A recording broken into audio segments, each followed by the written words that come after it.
Assalamu alaikum. I am Mubashir Ali and welcome to Knowledge About Everything. In our last video, we have learned how Cold War was started and how it had influenced the Germans' life.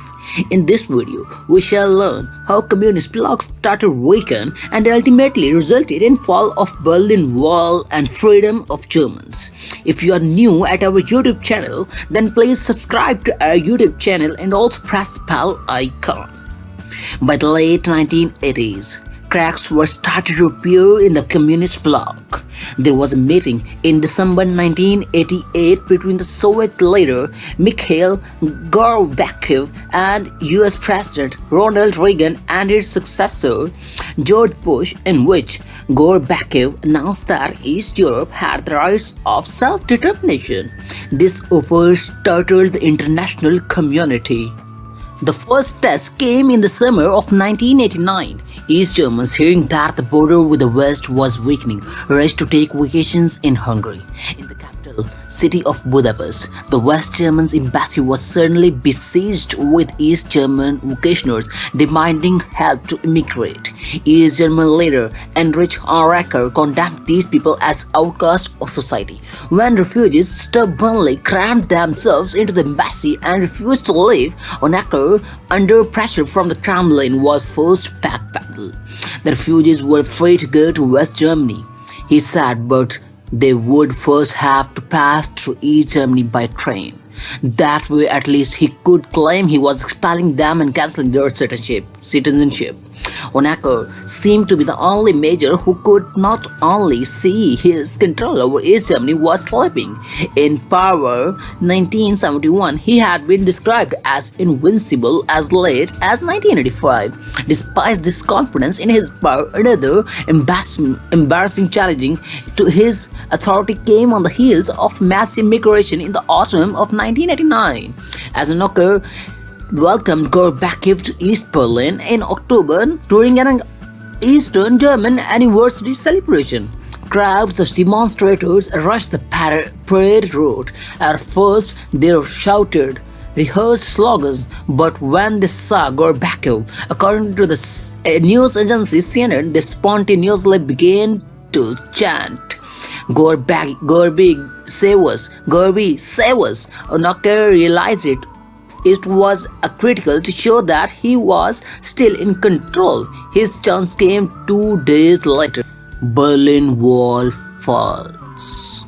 A protest rally calling for the reunification of East and West Germany and the creation of a new democratic government was planning in Leipzig. Honecker put the East Germany army on high alert and the city went into a state of emergency. When the number of marches in the street reached 70,000, the Soviet ambassador in Leipzig panicked. He phoned the Soviet ambassador in Leipzig forces in the rain and warned him to use restraint or there could be a civil uprising. The warning came too late. Without orders, Leipzig officials pulled back all police and troops. The protest went off peacefully. In full view of the free world, the Soviet system was breaking down. Honecker, once the model of Soviet sternness, now seemed out of step with the times. On October 17, the East German Politburo legislature voted him out of power. In his place, they chose Egon Krenz, a moderate.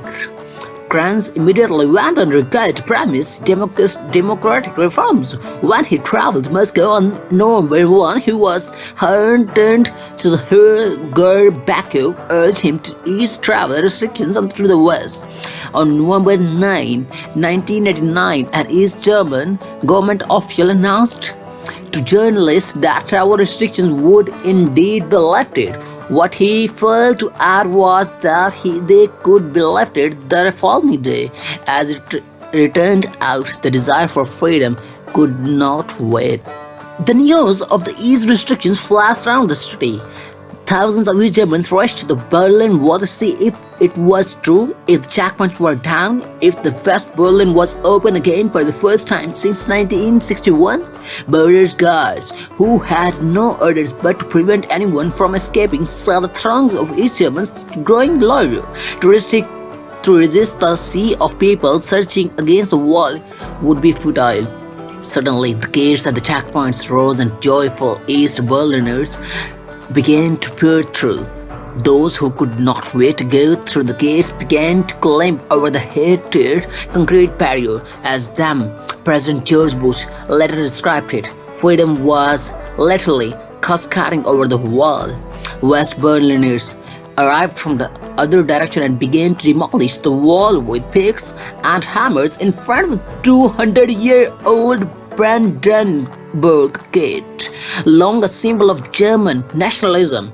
Germany was reuniting in spirit, if not yet officially. The Berlin Wall had burst like a dam, and democracy was running like a river into the countries that had been pillaged by the communism for a generation.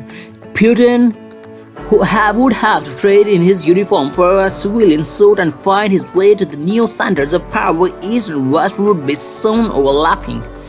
In December, on a ship off the coast of Malta, Gorbachev met with George Bush for a private summit and was quoted by CNN as, "We don't consider you an enemy anymore."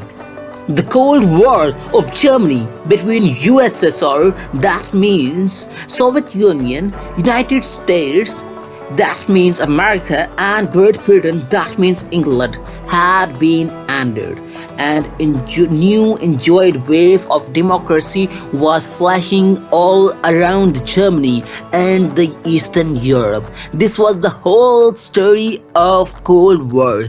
If you have liked this story, please subscribe to our YouTube channel so that we shall make new and demonstrative videos on such an historical moments. So please subscribe to our YouTube channel. Thank you very much for listening to me. Thanks.